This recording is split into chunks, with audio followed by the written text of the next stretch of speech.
Should you skip the S24 Ultra this year? Maybe. The S24 Plus might be the Cinderella story of 2024. Now, the S23 Ultra, fantastic phone. Undoubtedly, I think the best flagship phone we had last year. And a lot of people want to get the Ultra because it's the Ultra, the biggest, the best, the big 200 megapixel camera, S Pen, all those crazy things. But it is more on the expensive side. We're expecting it to be $11.99 again. The S24 Plus, I think, might just be maybe the best middle ground for a lot of folks this year. And I've been very critical of the Plus series for the last couple of years because, well, it had an inferior screen, it didn't have the better cameras, it didn't have Quad HD Plus, smaller battery. But it looks like that stuff is probably going to change with the Plus, and it might make for quite possibly the best alternative because you're going to get a big screen. We're looking at probably 6.7-inch, but it looks like from the rumors it's going to be bumped up battery, 4,900 milliamps. It's basically 5,000, 12 gigs of RAM, Snapdragon 8 Generation 3.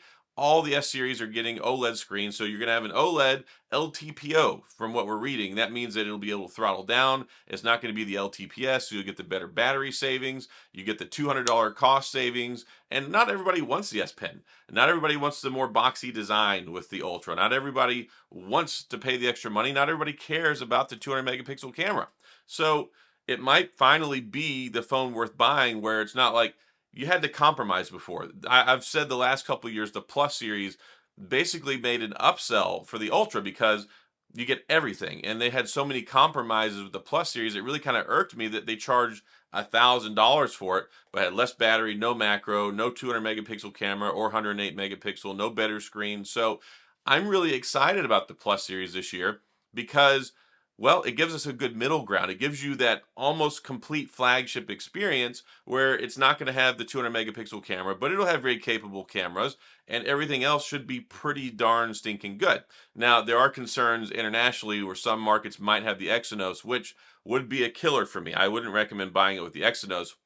Pay the extra and get the Ultra, I think, because all the Ultras are supposed to have the Snapdragon 8 Generation 3, but especially in the US, it's supposed to have the Snapdragon 8 Generation 3. So think all the good things that you get with the Ultra, minus the super zoom and the bigger camera, but everything else should be pretty much on par in most areas. You still get DeX, you still get wireless DeX, you still get 12 gigabytes of RAM, you still get the 256 gigabytes baseline storage, a little bit more rounded design is going to have the flat screen and all that stuff. So maybe if you waited this long and you didn't want to get the S23 Ultra this last year, if you're looking to upgrade, maybe you've got an S22 series, S21 series, and undoubtedly there's going to be good trade-in deals, especially through the carriers. The carriers always have really good deals because they want to incentivize you to get into an installment agreement. So they'll be like, here, you can go ahead and trade in. Like, they've had so many deals with AT&T or Verizon or T-Mobile. They're like, here, trade in any Samsung phone basically that still works.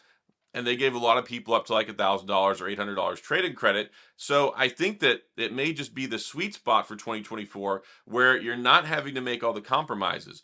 I thought it was frustrating because with the S22 Plus, S23 Plus, there were so many flagship level compromises that you would have to make in exchange for still paying $1,000. So I think the S24 Ultra is still going to be fantastic.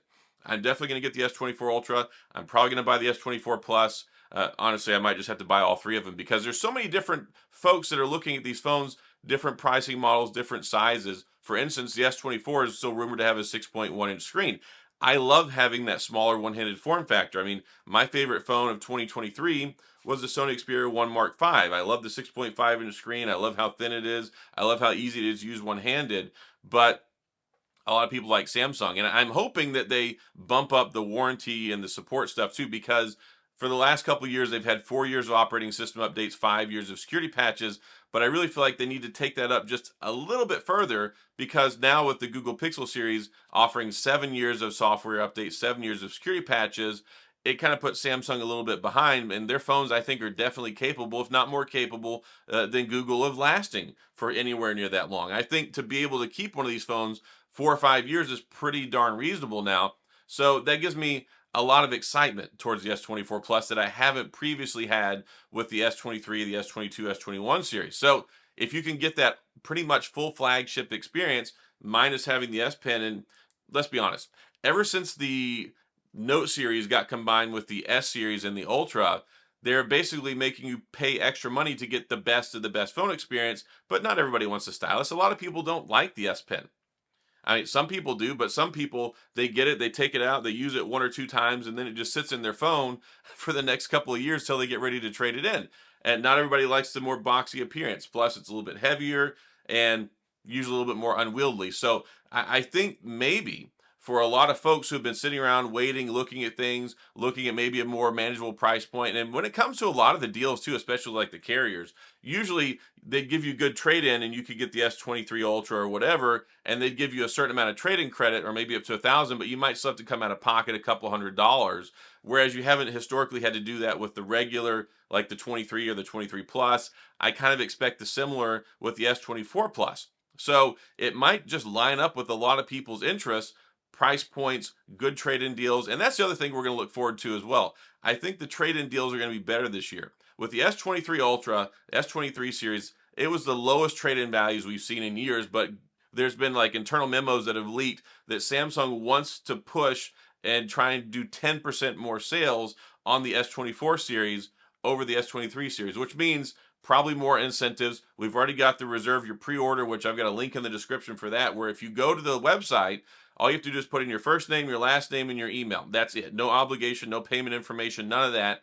And you can qualify to get $50 of free credit if you go ahead and pre-order it from Samsung once it's available. But I'm also expecting them to probably do the double the storage thing too, because they've done that the last couple of years, where if you go ahead and pre-order it, see, right, we're not even into the pre-order deals yet. And for the last couple of years, they've done the pre-order where they give you the extra storage upgrade for basically the same price. They did it with the Z Flip 5, they did it with the Z Fold 5, they did it with the S23 series. So if you can basically get an S24 Plus, LTPO screen, super bright, all those great new things, Snapdragon 8 Generation 3, and then you can also get free storage upgrade to like 512, now we're talking. That's some good value, and basically it's a fully fledged flagship phone in almost every way, but you don't have those compromises anymore, and you don't have to pay the extra couple $100 to get yourself into the Ultra, which you may not have wanted in the first place. I hated that they took basically the Ultra and turned it into the Note. I liked how we had the Note in the fall. I liked how we had the regular Galaxy S series. It always had the more rounded design. It always had a little bit less price tag, but you still got that full commitment in the flagship department, where they kind of slacked off on that in the last few years. So I'm excited about the S24 Plus. And this is the first time that I've been excited about the Plus model basically since ever. The last couple of years, I've been very, very unimpressed with it. I've not recommended it to folks. And this might be a turnaround. This might be the Cinderella year for the S24 Plus, where they might pick up some sales in that department. And they might make it more competitive, because you look at things like the Pixel 8 Pro being a $999 phone. If you look at the S24 Plus, and it's got most of the same stuff as the Ultra, but a little bit slimmer, smaller form factor, not so many compromises, save $200, that could be the key to success. And like I said, if you want to go ahead, if you're thinking about getting any of these phones, I highly recommend doing the reserve your pre-order. Go to the link in the description, go sign up for that, so that way when it comes out, you have the option to go ahead and buy it through Samsung. Also, they do exclusive colors. They've also had a lot of things like reduced costs on the warranty if you want to get the extra service care plan. They've had some deals with that too. So I'm excited about it. I think we're going to see some cool things. It's going to be coming out on January the 17th. So keep your ears to the ground, keep your eyes out, your radar up, because I think we're going to get some exciting stuff with the S24 Plus this year. And not saying, hey, you might want to get the S24 Ultra. I mean, the Ultra is what I usually gravitate towards, but not everybody does. Not everybody wants to pay. I mean, when you're looking at price tags, $999 versus $1199, which is presumably what we'll be paying, those are some expensive phones. $200 can make a real difference, especially if you're trying to save some money. It's right after the holidays. Things are expensive. I get it. Stuff costs a lot of money. So keep your eyes out. I'm going to have more content on that coming, but let me know. If it comes out like I say it's coming out, with what we've seen with the rumors, the leaks, the specs, and all that stuff, would you be interested in the Plus more than the Ultra because you're not having to pay the extra? Maybe you don't care about the S Pen. Sound off in the comments. We'll talk about it. I want to know what you think, but this is what I think, and I'm excited about it. So that's all I got. As always, if you have any questions or comments, of course, go to the comment section. We'll talk about it. If you enjoyed the video, please hit the like and the subscribe button and the little notification bell if you want updates when new videos come out. And as always, thanks for being here. I appreciate you watching, and I'll see you guys next time.